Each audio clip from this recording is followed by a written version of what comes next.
Esta é a minha Bíblia. Eu sou o que ela diz que eu sou. Eu tenho o que ela diz que eu tenho. Eu posso fazer o que ela diz que eu posso fazer. Hoje eu serei tocado pela palavra de Deus.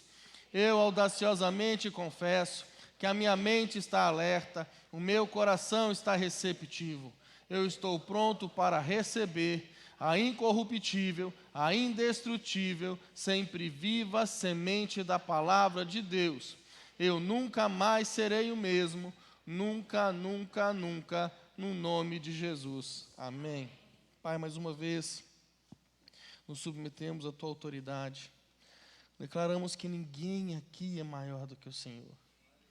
Ó Pai, mas nessa noite, aonde nós falaremos sobre redenção, ó Pai, nós clamamos, ó Deus, para que haja entendimento, compreensão da Tua palavra. E muito mais do que um bom discurso, ó Pai, mas nós clamamos pela ação do Teu Espírito Santo, o Espírito da verdade, trazendo o entendimento, a compreensão da Tua palavra, trazendo o discernimento, ó Pai, de que a Tua palavra é a única que pode transformar as nossas vidas.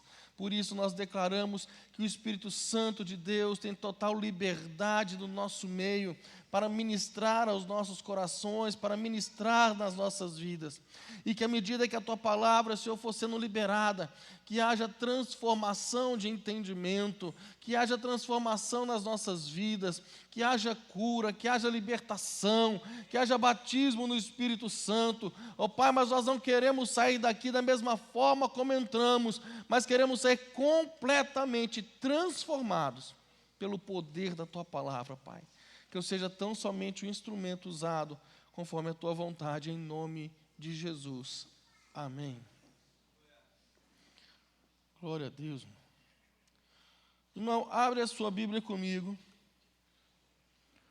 no livro de Malaquias, no capítulo 3, no verso 6.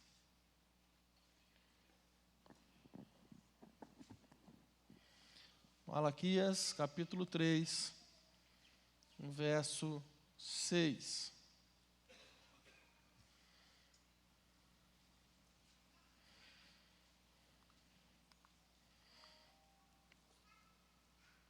Diz assim o texto: porque eu, o Senhor, não mudo. Por isso vós, ó filhos de Jacó, não sois consumidos. Desde os dias de vossos pais, vos desviades dos meus estatutos e não os guardastes. Tornai-vos para mim, e eu me tornarei para vós outros, diz o Senhor dos Exércitos. Mas vós dizes: em que havíamos de tornar? Roubará o homem a Deus? Todavia, vós me roubais e dizeis: em que te roubamos? Nos dízimos e nas ofertas. Com maldição sois amaldiçoados, porque a mim me roubais vós a nação toda. Trazei todos os dízimos à casa do tesouro, para que haja mantimento na minha casa. E provai-me nisto, diz o Senhor dos Exércitos, se eu não vos abrir as janelas dos céus, e não derramar sobre vós bênção sem medida. Por vossa causa repreenderei o devorador, para que não vos consuma o fruto da terra. A vossa vide no campo não será estéril, diz o Senhor dos Exércitos. Todas as nações vos chamarão felizes, porque vós sereis uma terra deleitosa, diz o Senhor dos Exércitos. É interessante que você lê um texto desse, depois do momento da oferta, o amém sai tão baixinho. Meu irmão, é difícil, é impossível nós discutirmos a fundo as questões da nossa vida financeira e da nossa contribuição ao Senhor sem nós entendermos o que é redenção. No livro de Malaquias, nesse texto que todo mundo conhece, nós encontramos esse nível de abordagem. Ao falar sobre a retenção dos dízimos e ofertas, Deus, Ele chama isso de roubo.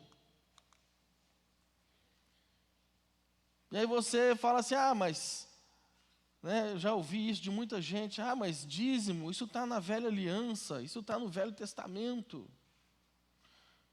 E eu peguei intencionalmente um texto do Velho Testamento, da velha aliança. E muitos afirmam, mas isso não se replica para a nova aliança, o tempo da graça. Eu discordo, irmão.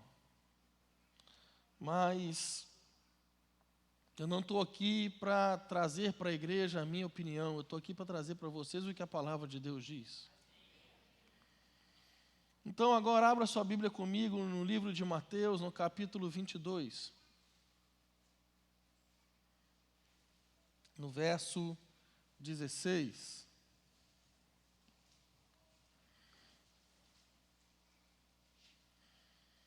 Hoje eu tenho muita coisa para falar. Alguém, por favor, some com a plaquinha de seu tempo acabou.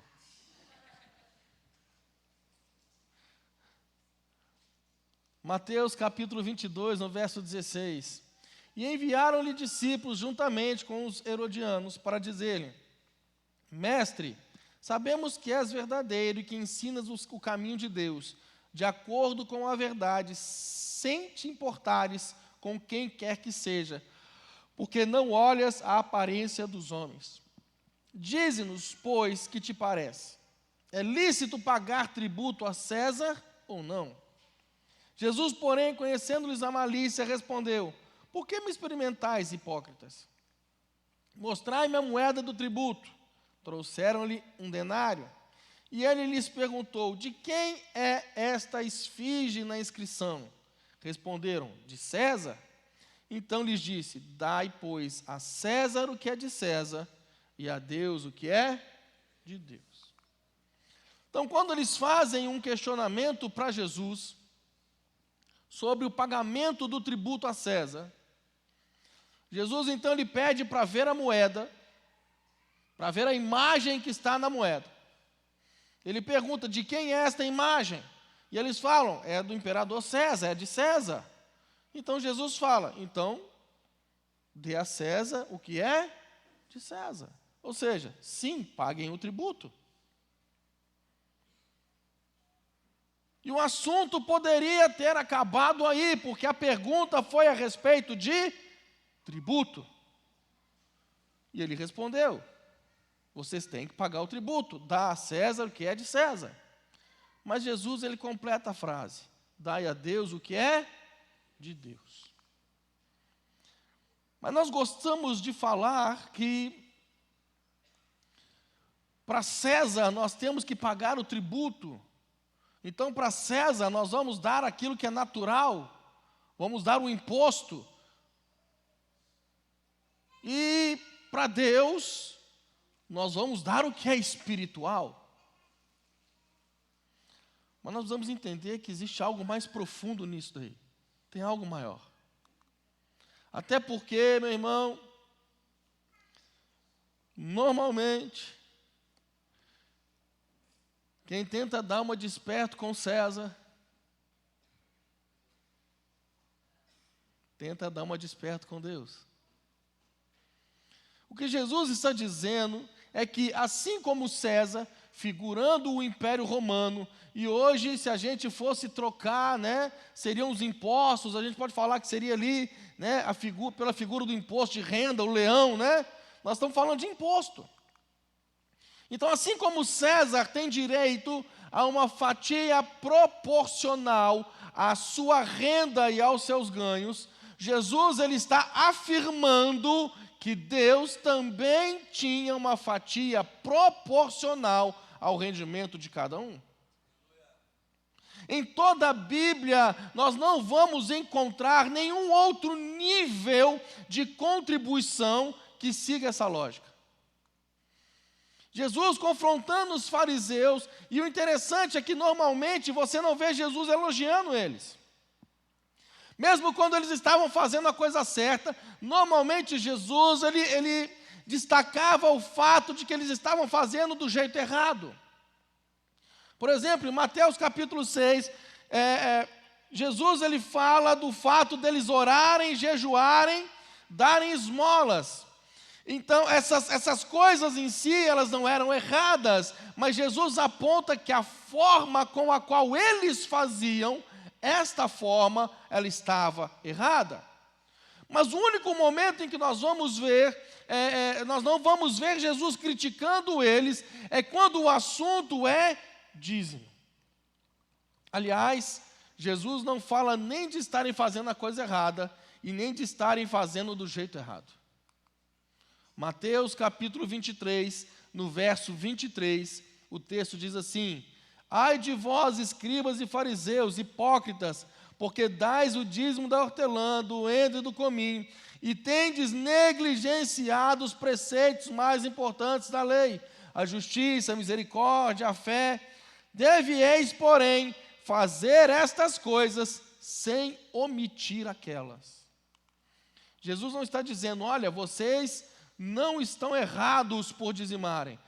Ele está dizendo, vocês são tão cuidadosos nesta área, mas estão sendo omissos em outra.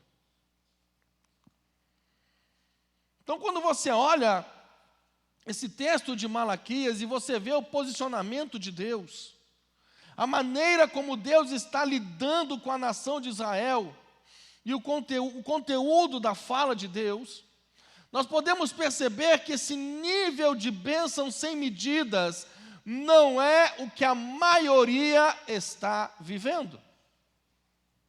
Mas a pergunta é, qual é o ponto que Deus está trazendo para nós nesse texto?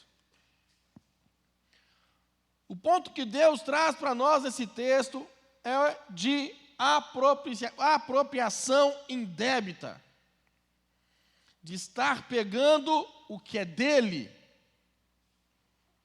Não tem como falarmos de propriedade de Deus sem nós esbarrarmos na espinha dorsal da revelação bíblica, que é a doutrina da redenção.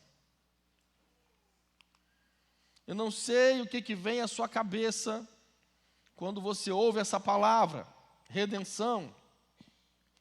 Talvez alguns vão pensar, ele está falando de se render, ele está falando de perdão, ela fala de salvação, ela fala de escapar da condenação eterna, ela fala de ir para o céu. Só que tudo isso são desdobramentos da obra da redenção. Mas não é a definição do que é redenção. A redenção fazia parte não apenas da vida espiritual, a redenção fazia parte da constituição que a nação tinha. A lei de Moisés não era apenas a Bíblia daquele povo, ela era a constituição da nação. O livro de Ruth, por exemplo, é uma história de redenção. Eu creio que você já leu o livro de... Fé minha, eu creio no que eu quiser. O interessante é que você olha para a cara de um e está assim, tem Ruth na Bíblia? Tá, Ruth é aquele que vem depois de Raquel. E os velhos riram.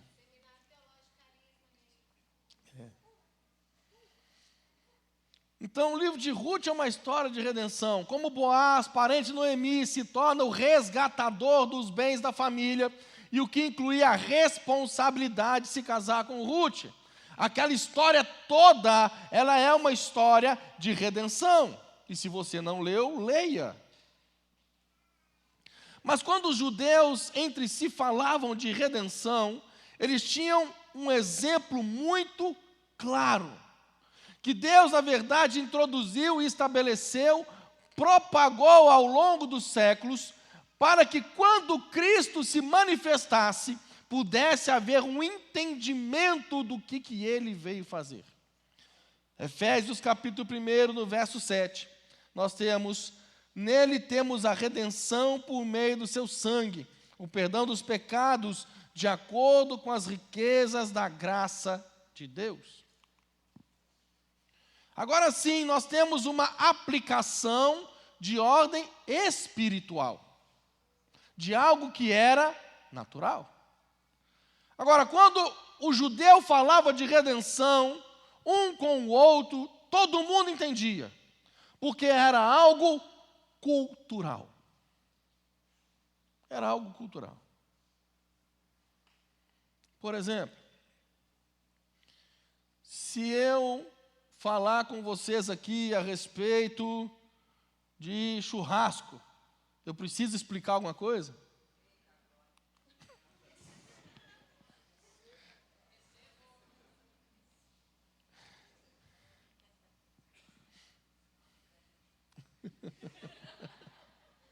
Ô Jesus amado. Em qualquer lugar do Brasil que nós formos, se você falar churrasco, todo mundo sabe o que é. Porque é algo cultural. O brasileiro gosta de um churrasco. Se vier para cá, então, está entranhado, acho que corre no sangue do gaúcho, né? Sangue e costela.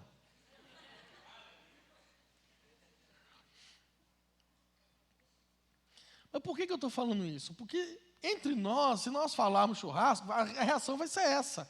Recebo, glória a Deus, picanha, costela, não sei o que e tal. Estou aberto a convites e tudo.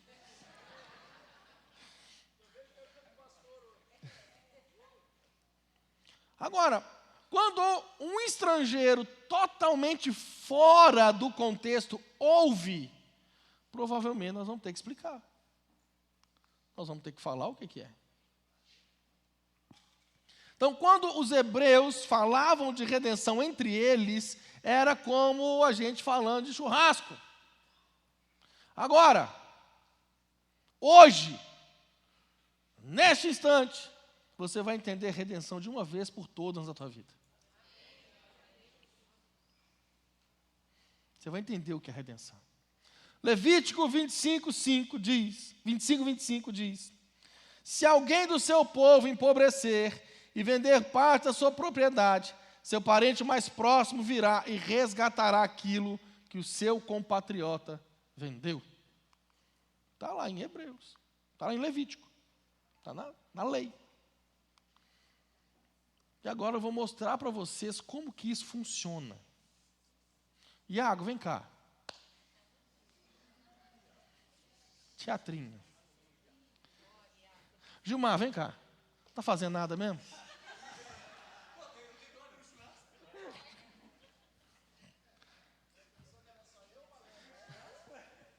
Eu ia chamar o Ladislau, mas eu lembrei que domingo passado eu chamei ele.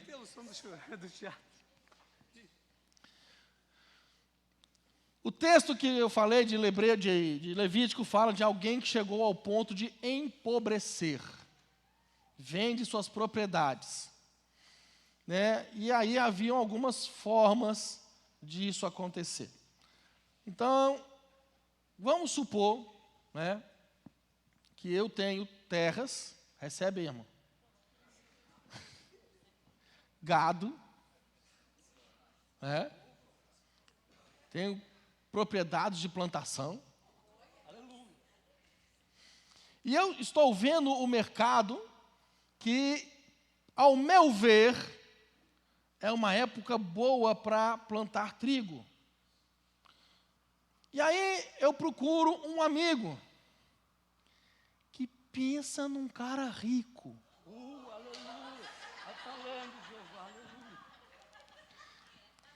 Guarda isso aqui que eu quero ver se no final ele vai falar isso. Pensa num cara que tem dinheiro. Eu chego nele e eu falo, cara, a época está para plantar trigo. Eu tenho as terras, eu tenho a mão de obra, eu tenho tudo. Você tem um capital. Vamos nós dois, você investe, eu forneço a terra e a mão de obra e a gente divide os lucros meio a meio. E aí ele fala o seguinte, olha, ao meu ver não é época de mexer com isso. Eu não vou correr riscos. Eu não quero correr riscos. Cara, mas vai dar certo, vai dar tudo certo, eu já tenho as terras, já está pronta para plantar, eu tenho os escravos ali e tudo e tal. Não, eu não vou correr riscos. Eu te empresto dinheiro, mas quem está correndo risco é você. E aí eu pego o dinheiro dele e faço um investimento. Planto trigo e tudo. E como já se imaginava, eu me lasquei. Quando era para chover, não choveu. Quando não era para chover, chovia. E deu tudo errado. Vocês acham que eu ia poder chegar nele e falar, deu ruim, foi mal?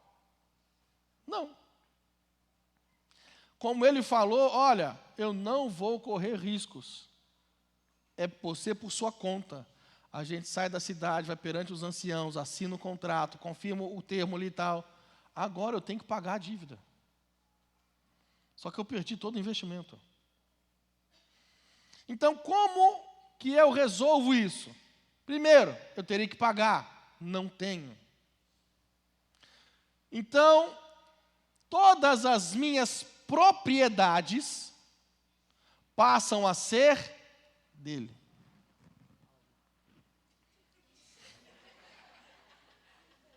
Converte, rapaz. Mas o valor das minhas propriedades não pagaram a dívida. Todo o meu gado e os meus servos passam a ser dele. Mas não pagou a dívida ainda. Então, eu e a minha família nos tornamos escravos dele. Fica quietinho. Esse aqui é um primo. Que se aquele ali é rico, esse aqui tem 3 vezes mais. Ele não sabe o que faz com o dinheiro dele. Não sabe.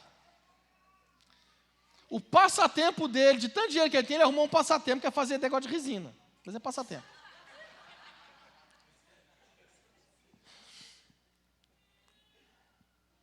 Aliás, a primeira opção foi ele. Eu fui nele. E ele falou, não vou fazer isso, cara, não faz, vai dar errado, você vai ter problema, não é hora de mexer com isso. Não faz, não faz. Me empresta, eu assumo o risco. Não vou emprestar que você vai se dar mal. Beleza, se não quer, tem quem queira. Eu fui no outro. E aí agora, ele vendo essa situação do parente dele, escravo com toda a família, fica com raiva. Também eu avisei, agora vai ter o que merece. Aí passa 1 mês, 2, 6 meses, 1 ano, 1 ano e meio, Deus começa a quebrantar o coração. 2 anos, ele fala, não, é meu parente, eu vou ajudar. Ele chega no Gilmar e pergunta, qual é a dívida do meu primo? E aí o Gilmar fala, naquela época era tanto, hoje é esse tanto. Ele vem e paga. Deixa eu te explicar uma coisa. Só tinham 3 formas de eu ser liberto. Você precisa entender isso. Só 3 formas. Primeira, se eu fosse hebreu, se eu fosse judeu, eu ficaria escravo por 6 anos, no 7º eu seria liberto. Só que eu não era, eu nasci em Edom, do outro lado do rio. A segunda forma, o ano do jubileu. A cada 50 anos, todo escravo era livre, juntamente com tudo que ele tinha. Só que o ano do jubileu foi o ano passado. Só daqui a 49 anos. Eu estou com 42, eu vou estar com 80, 90, 91, eu quero ficar com ele me cuidando de mim. Eu não quero ser livre. A terceira opção, redenção. Que é quando um parente próximo quita a tua dívida. Aqui eu era escravo. As minhas terras eram dele. Ele quitou a dívida. As minhas terras não são mais dele, porque só eram dele por causa da dívida. Os meus gados, os meus empregados não estão mais com ele. Por quê? Porque a dívida foi paga. A minha família Ela não é mais escrava dele, nem eu. Por quê? Porque a dívida foi paga. E aí, eu estou liberto. Não. Eu mudei de dono. A diferença é que, como ele é um parente consanguíneo, por isso a redenção, somente um parente consanguíneo, um parente de sangue, poderia aplicar a redenção, porque este parente de sangue não iria te tratar como escravo. Deixa eu te explicar uma coisa. Em Adão, o pecado tomou conta do homem. O homem, agora eu quero ver, o homem, com o pecado, se torna escravo de Satanás. Aleluia! Aleluia! Está amarrado. Quebra, Paulinha, quebra essa palavra.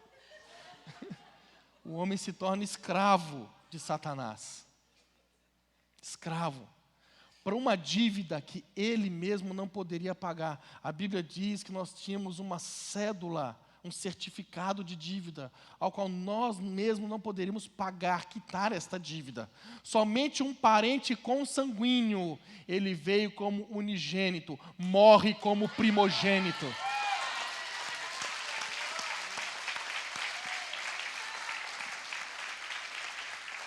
Só um parente consanguíneo podia chegar e falar: qual que é o preço? Naquela época era prata e ouro. O preço de hoje é sangue. Está pago. Isso é redenção, irmão. Por isso que quando ele fala na cruz, tetelestai, é totalmente pago. Totalmente pago. Aplauda o Senhor pela vida desses irmãos aqui. Recebe que vocês vão ser ricos.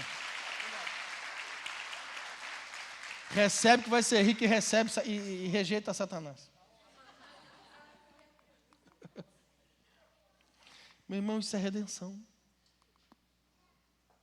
Isso é redenção. Quem está entendendo? O preço foi pago pela dívida. O preço foi pago. O Senhor pagou o preço por nós. Esse parente próximo, ele se torna o nosso resgatador, o nosso redentor. Ele paga uma dívida que para mim era impagável, para você era impagável.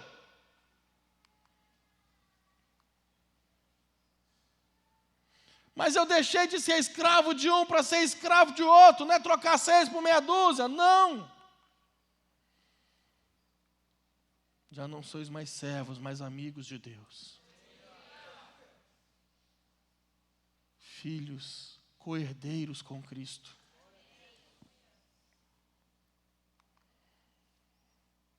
Para ele, a negociação não era boa. Ele podia, com dinheiro, comprar terras melhores, gados melhores. Mas a redenção não é uma negociação financeira.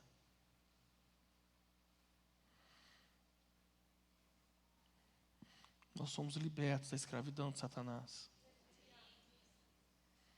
Nós somos libertos.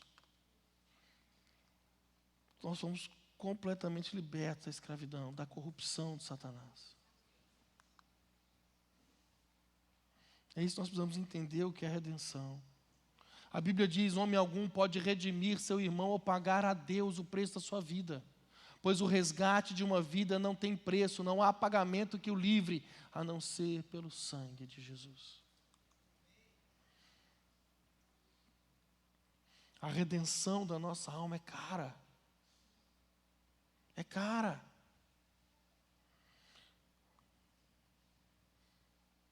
Nós precisamos entender isso. É aí que começa a fazer sentido o mistério da redenção, porque aí começa a fazer sentido o que a gente ouve nas igrejas, que Deus precisou, o seu Filho Jesus precisou fazer homem, se fazer carne, o Verbo se fez carne e andou no nosso meio. É por causa disso, porque se pelo homem o pecado entrou no mundo, somente o homem poderia resgatar de volta. Somente Jesus, como homem, podia nos resgatar de novo. Não poderia ser qualquer pessoa, porque desde Adão estão todos comprometidos. E aí Colossenses 2,14 fala que ele cancela a dívida, ele cancela o escrito de dívida que consistia em ordenanças em que nos era contrária, ele remove e prega na cruz.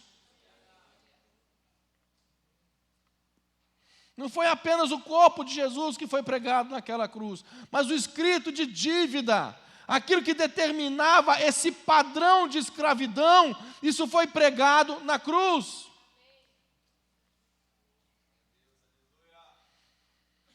E quando Jesus está pagando a dívida, qual é o resultado disso? Redenção, porque redenção é um ato de compra.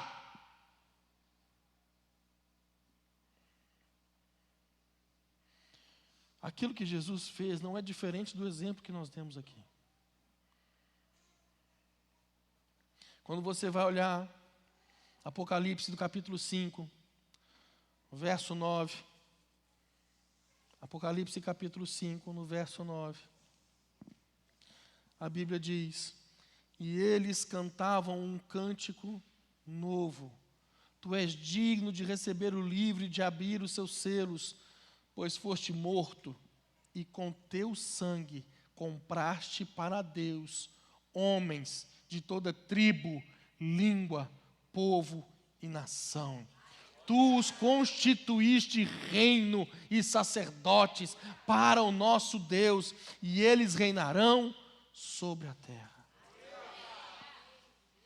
Porque a Bíblia diz que houve uma compra. Por quê? Porque redenção era de fato uma compra.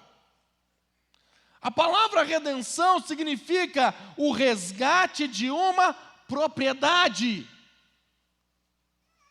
Uma propriedade que pertenceu ao próprio Deus e foi adquirida novamente. Quando o homem estabelece essa condição de dívida por meio do pecado, e por causa dela a escravidão, era necessário intervenção. Colossenses 1,13, a Bíblia diz: Ele nos libertou do império das trevas e nos transportou para o reino do Filho do seu amor. Por trás disso, irmão, há algo que nós podemos chamar de uma transação. Colossenses 2,15. E despojando os principados e as potestades, publicamente os expôs ao desprezo, triunfando deles na cruz. Meu irmão, o que é despojar? O que é tomar o despojo? Por exemplo, na guerra, quando um exército vencia outro, o exército vencido tinha todos os seus bens recolhidos como despojo para o exército vencedor. A Bíblia está dizendo, pega essa no teu coração aí, Vaz. Recebe, Vaz. A Bíblia está dizendo que Jesus despojou o reino das trevas. Despojo, numa guerra, é você pegar os bens do exército vencido para o exército vencedor. A Bíblia está dizendo que Jesus despojou o reino das trevas. Olha para esse irmão que está do seu lado. Faz uma carinha assim de quem está em dúvida. e pergunta para ele assim: o que o reino das trevas tem de valor para Jesus?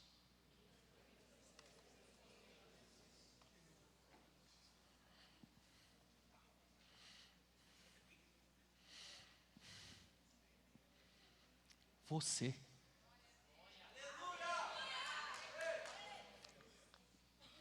Você, irmão. As nossas vidas que estavam debaixo do domínio das trevas, Jesus, Ele despoja, Ele pega de volta para o Pai.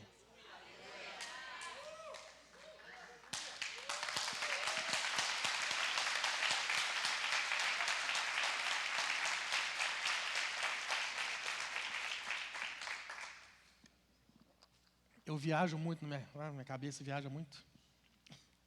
Eu fico imaginando que nessa hora a dívida é paga. Na hora que a dívida é paga, eu imagino o Senhor falando assim: dá licença que nada disso é teu. Tira suas patas, porque eu já paguei o preço, eu estou levando de volta. Redenção, irmão, é um ato de compra. Agora, se eu e você entendemos que redenção é um ato de compra, nós precisamos entender com mais clareza o resultado, qual a consequência direta da redenção. A redenção em Cristo faz de Deus nosso dono. Ele faz de nós propriedade dele. Não há outra forma, não há outra perspectiva de você avaliar isso. 1 Pedro capítulo 2, no verso 9, um texto que você conhece. A Bíblia vai dizer: vós, porém, sois raça eleita, sacerdócio real, nação santa, povo de propriedade exclusiva de Deus. Povo adquirido, povo comprado, ou seja, o ato de redenção nos faz propriedade de Deus. Quando Paulo está no navio que acaba naufragando na ilha de Malta, ele se levanta num determinado momento para falar de uma visão que ele teve. Está lá em Atos 27, verso 23. Ele fala da seguinte forma: porque esta mesma noite, um anjo de Deus, de quem eu sou e a quem eu sirvo, esteve comigo. Ele está dizendo: de quem eu sou, pertenço, propriedade, e a quem eu sirvo. Hoje, nós utilizamos o termo servo, quase que para indicar um mais alto nível de espiritualidade. É ou não é? A paz do Senhor, eu sou fulano de tal, servo do Deus Altíssimo. Grandes coisas, escravo.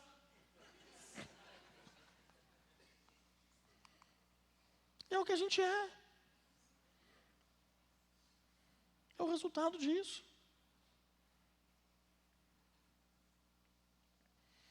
Aí tem uns que estão pensando assim: ele começou falando de dízimo. Onde é que vai parar isso? Aí se alguém pergunta assim para você: é verdade que... E até mesmo assim, normalmente os não convertidos perguntam isso. Mas tem uns convertidos que perguntam também: é verdade que na sua igreja, se eu for para lá, eu tenho que dar 10% de tudo que eu ganho? Eu tenho que dar 10% de tudo que eu ganho para a igreja? E, meu irmão, a resposta que eu vou te dar é: não. Não é verdade.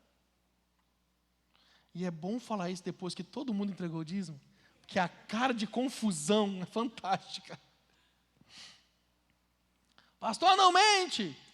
Sou pastor, irmão. A premissa é que eu não posso mentir. A primícia, né? Mas enfim.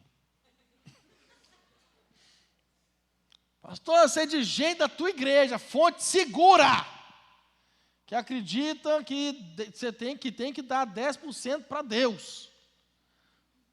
Aí eu vou responder, bom, se é alguém da minha igreja, eu vou partir da primícia de que não vai mentir. Da primícia. Mas, no mínimo, pode ter havido um engano, irmão. Tem certeza, pastor, disso? Não tem que dar? Não.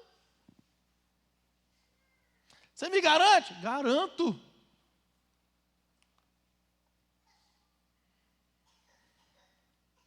Deixa eu te falar uma coisa. Nós precisamos entender redenção, irmão. Nós precisamos entender que 10% não é de Deus. 100% é de Deus. Lembra a ilustração.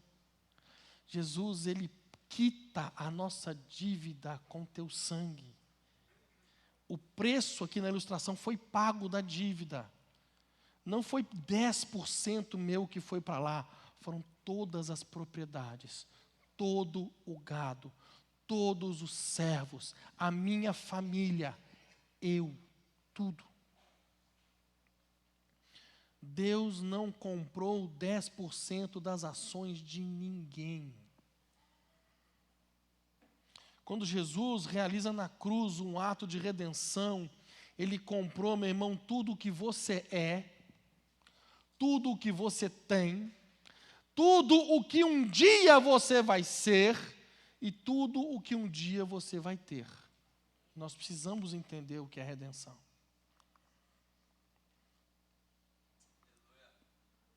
Quanto custa o reino de Deus? Nada, pastor, porque é de graça. Vai fazer carisma, que você vai aprender que não é de graça, é pela graça. Você está confundindo as coisas, irmão. O reino de Deus custa tudo o que você tem. Mateus capítulo 13, verso 44. Mateus capítulo 13, no verso 44. O reino dos céus é semelhante a um tesouro oculto no campo, o qual certo homem, tendo-o achado, escondeu, e transbordante de alegria, vai, vende tudo o que tem e compra aquele campo. O reino dos céus é também semelhante a um que negocia e procura boas pérolas, e tendo achado uma pérola de grande valor, vende tudo o que possui e a compra. Se o campo é o reino de Deus, quanto que ele custou? Tudo. Se a pérola é o reino de Deus, quanto que custou? Tudo.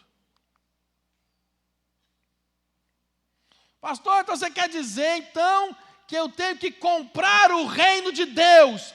Não, pequeno padawan. Oh, Jesus, você não tem que comprar o reino de Deus. Foi Deus quem comprou tudo o que você é. É diferente. É Ele que comprou você. Se você entender o que é comprado, você entende o que o reino de Deus custa tudo o que você tem. Como assim? Romanos 10, verso 8.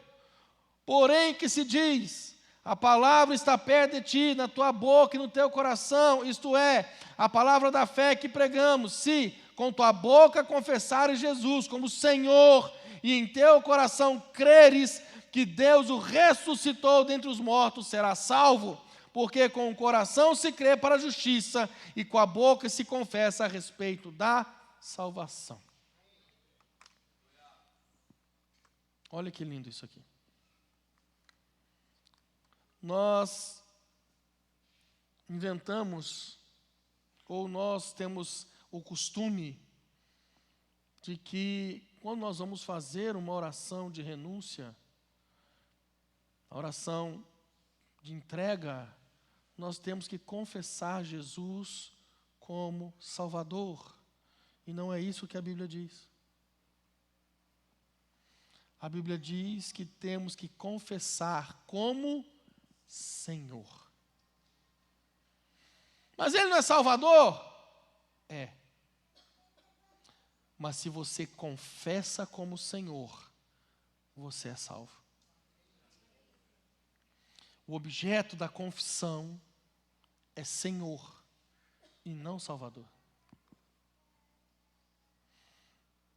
A palavra Senhor, na língua portuguesa, ela tem um entendimento um tanto pouco quanto fraco.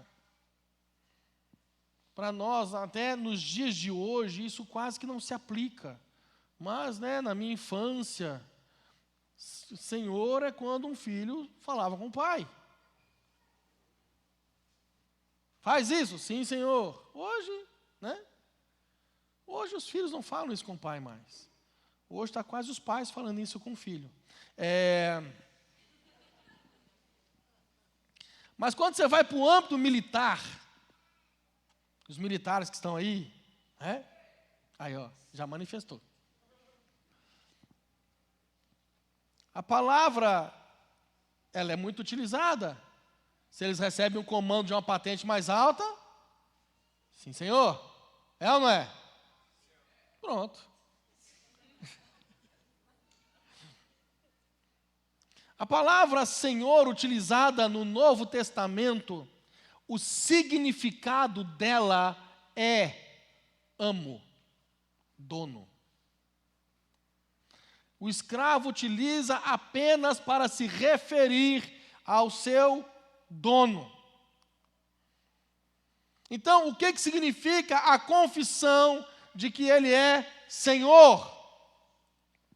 No momento onde eu e você entendemos, pela operação do Espírito Santo, pela proclamação do Evangelho, não apenas a nossa condição de pecado, o que nos leva ao arrependimento, mas reconhecemos o que Cristo fez, então o que nós fazemos é nos curvar diante dEle e dizer: Senhor, eu sei que eu entrei nesse estado e nessa condição de escravidão, e que o Senhor me resgatou dela. E o Senhor só fez isso me comprando. Portanto, eu estou me curvando diante do Senhor para reconhecer uma transação legal que o Senhor já efetuou, ou eu apenas me submeto, eu apenas aceito o que de fato é verdade. Eu não sou meu dono, o Senhor passou a ser. Eu não tenho nada. Se eu tive alguma coisa, foi resgatado junto pelo Senhor. Quando nós admitimos isso, é por isso que a Bíblia diz que o reino de Deus custa tudo, tudo que eu tenho. Porque na verdade é apenas um reconhecimento. É um reconhecimento. E algo vai acontecendo no meu coração e no seu coração. A salvação é mais do que meramente, mais que simplesmente nós entendemos, não há mais condenação, nós precisamos entender o trâmite que foi realizado, que nos inocentou. Nós vamos saber o que aconteceu. Aí eu já ouvi gente falando: antes de eu ser crente, antes de eu me converter, eu era escravo, e hoje eu não sou mais. Mentira! Continua sendo sim, só mudou o dono. Agora, isso faz toda a diferença. Nós não somos mais escravos de Satanás, mas somos escravos de Deus. Romanos 1:1, Paulo ele fala: Paulo, servo de Jesus Cristo, chamado para ser apóstolo, separado para o Evangelho de Deus. Agora a diferença é que esse redentor, que tinha que ser um parente próximo, era um ato de amor dentro da família. A redenção era um ato de amor dentro da família. Um parente comprando, pagando a dívida de um outro parente. O que não pode ser é a sogra te comprando para uma cesta de compras. Aí é melhor ficar escravo do outro. Mas normalmente esse era o desenho. Mas Deus não nos comprou para nos tratar como escravos.